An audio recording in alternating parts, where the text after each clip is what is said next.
What's up guys, it's Cass from Sewmill & Co. Welcome back to my YouTube channel. Today I'm out in the garage working on my Laguna MX laser. So I'm still kind of a newbie with a laser, but I have had a lot of help along the way, so I'm going to pass on that info. Today I think I'm engraving walnut and I think beech nut, I don't know my woods.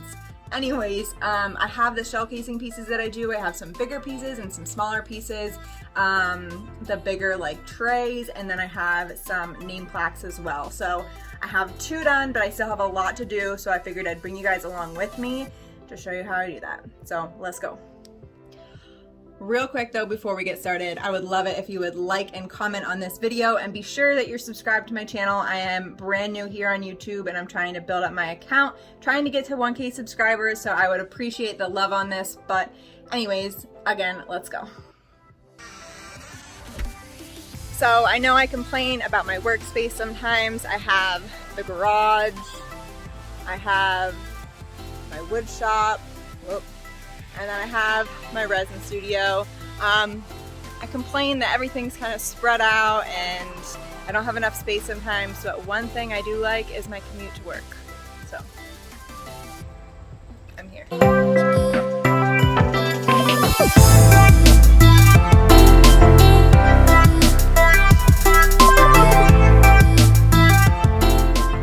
So I have 2 done. This one and another one. I'll flip you guys around so you guys can see them the right way. But yeah, so I have those 2 done and a lot more to do. I'm working on walnut and I forget beech nut. I don't know. Anyways, they look good. I had a really hard time sanding these. I sand them to 4000. I have another video on that, but if you guys would like a video just on wet sanding, let me know. I did include that process in the video that I did on the shell casing pieces, but I could go and do a video more in depth just on wet sanding. I usually go from 80 up to 4000, and I recently started using the Marca Polar Shine, which I love. But yeah, I was having some trouble getting rid of some swirl marks on these pieces. But I went back and started at 120 and went back up to 500 for the backs. The fronts were great, but the backs were still, I just couldn't get the swirls out. But I got those. They look good. They're kind of messy right now because I have oil on them. But let's go over to the laser and I'll show you guys my setup. Okay, so I have the laser shut off right now because it is a little bit loud. I did upgrade my fan. I used to use the one that came with the Laguna. This one. Now I have this one. Right there. That's in my Amazon storefront. I'll link that below so you guys can see that. But yeah, so I have my Mac desktop out here and all the animals. But I'm going to show you guys the settings that I use for walnut. So before I jump on Lightburn, I just want to show you guys, this is my tester piece. You can see I did a lot of different testers on it. You can go and find some cheat sheets for lasers and find your wattage and find the settings that they suggest for those, but ultimately still plan on doing some testers to find a look that you like. So you can go from dark to really light. You can save your settings in Lightburn, that way you can come back. I use 175/35, which is a really good idea to put on your tester. Then you know exactly what the settings are, and you can do this for all of your pieces, your birch, your acrylic, your MDF, your walnut. I used my walnut settings on the beechwood and it turned out good. I didn't show you guys them, I'll show you. So this is fresh off the laser. I still have to kind of like go back and sand these little burn marks off. Sometimes they'll just wipe off because I oiled this already, so sometimes they'll just wipe off and they look fine. But yeah, this is the settings that I use. I use the 175/35. Actually, I might have used 175/30.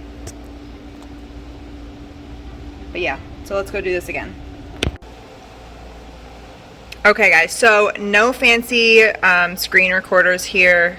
I'm fresh at this and I'm just going to show you by recording my screen. So I have a sort of like a mock-up of what my piece looks like. So this is the entire piece. This bottom square is usually where my resin starts. So I like to just lay it out like this. These colors are black, so they're labeled as black. And then I have the black turned off. So it's not actually gonna cut that. It's just giving me a layout of where my piece is. I find my center mark on my actual piece. So I'll put a little dot on my center mark on my actual piece. And I will click the name, and then I will hold shift and click the border at the same time. So let me do that. So again, I just held shift. I clicked Stevenson, held shift, clicked the border, and then I'm gonna go up to this little bullseye, and this is just gonna center it on my piece. So obviously I don't wanna engrave over the resin portion, so I just kind of alter how I want the name. So if I need to make it shorter, and then do the same thing, let me do the bullseye. Again, so I have them both selected, and I'll recenter it. And now it's not gonna go over my resin portion. So let's go over to the laser and set up my piece, and then we'll go from there. Okay, so a rewind. I just wanna point out this green dot in the center. That's the origin of my piece. So I can set that down here by either clicking here or here. If I was going to be cutting out MDF or letters off of just a piece of MDF or birch, I would start my origin here. Since I already have a finished piece that needs to be engraved centered on the piece, I'm going to put my origin in the center, and then I'm going to go physically to my piece and mark the center point of the piece. Okay, so I had to come away from the laser so you guys can hear me, but my first step is going to be finding that center point on the nameplate. So I'm going to measure length and width and then find that center point, put a little pencil mark down, and then the next step is to make sure that it's lined up with the laser. So I'm going to show you guys how I do that.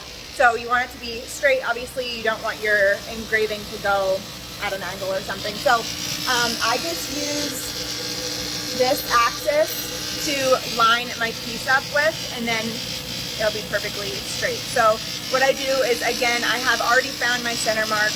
I have marked it on the piece of wood, and now I'm just going to, again, line that up with the bar so it's perfectly straight.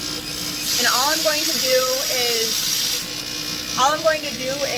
use this piece of wood that is cut at 90 degrees, and then I'll show you. Let me flip you around. So again, I am using this bar because this bar is obviously a straight line. So I'm just using this piece of wood, making sure that's flush up against there and also there. And then I'm going to do that on this side and do that on this side. And now I know that my piece is perfectly straight. So next I'm going to find that center point. I barely have it marked, but it's right there. So I'm going to bring my laser down. So I'm just going to use these buttons to bring it down.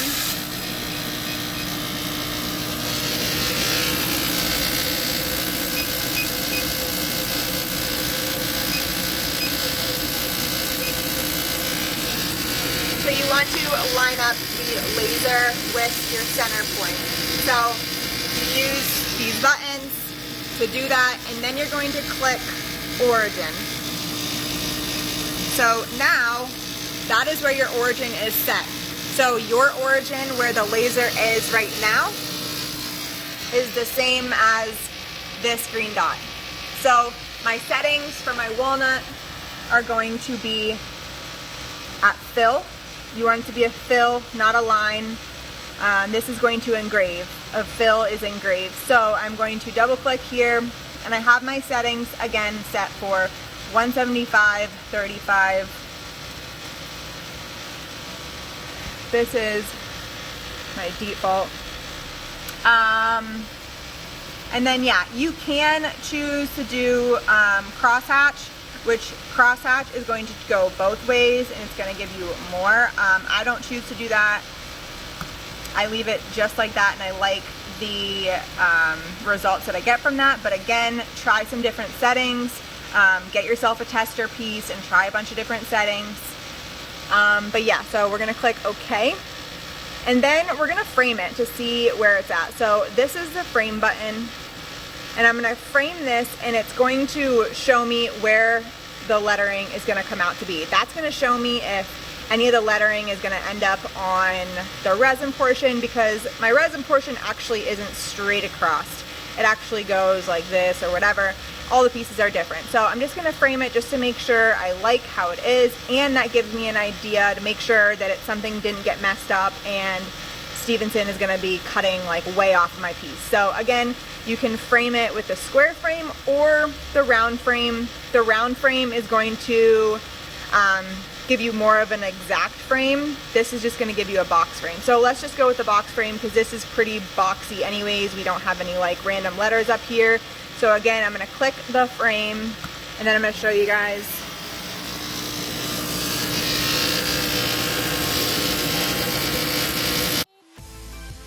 So then I'm just going to reframe it a few more times to make sure that I have an accurate placement before I start the engraving process. So I'm going to just continually frame it just to look. I'm gonna go from the front, make sure that it's nice and centered on both sides. And then I'm also going to go on the side of the laser to make sure it's straight across and that it's not going over any of my resin portion. Okay, so it's always safe to check and double check. Frame a couple times, make sure you're still in the right spot. You also want to go ahead and look at your different cut layers, make sure everything is turned off that should be turned off, and everything is turned on that should be turned on. So I'll flip you guys around and show you guys again what I mean. It's always safe to double and triple check these, especially when you're dealing with a finished piece like we are today. So what I mean by that is, if I did want to cut, you always want to engrave before you cut. So if I was cutting today, which I am not, if I was cutting, I would want to select my black cut line and move it down. Again, I'm not cutting today, so that's why I have this turned off. The output is turned off because I definitely do not want to cut and damage my piece. So the only job that should be active, the only output that should be active is this walnut fill. And again, 175/35. I double and triple framed, so we're good. But now I'm just gonna start it. I just click the start button and it's gonna start engraving.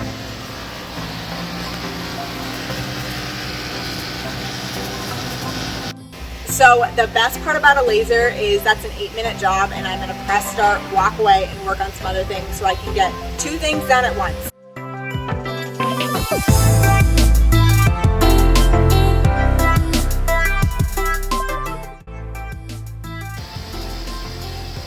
Okay, so the job is done, and I'm gonna open up the door, but before I do, I usually wait about a minute to let any of those fumes get exhausted out before I open the door, but I did wait a minute, and I'm gonna open the door and show you guys what we're working with.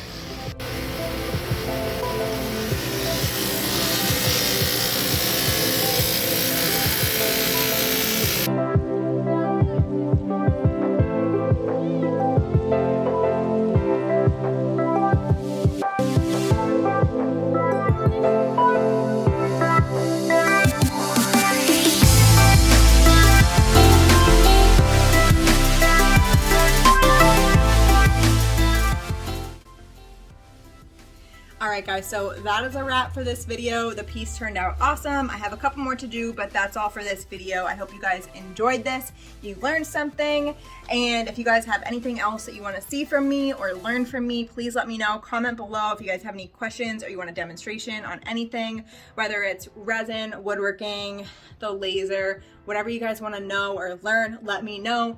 please like and subscribe if you haven't already. I really appreciate it. Again, I'm really trying to work on building up my YouTube here. So again, thank you. I'm also going to tag some people below, their Instagram accounts that really helped me. They're great resources if you're new to the laser. Definitely give them a follow and reach out if you guys need any help. And as always, I'm here. If you guys have any questions, basic questions about the laser, you can always message me on Instagram. But again, that's it for this video. I hope you guys come back for the next one. And again, please like and subscribe.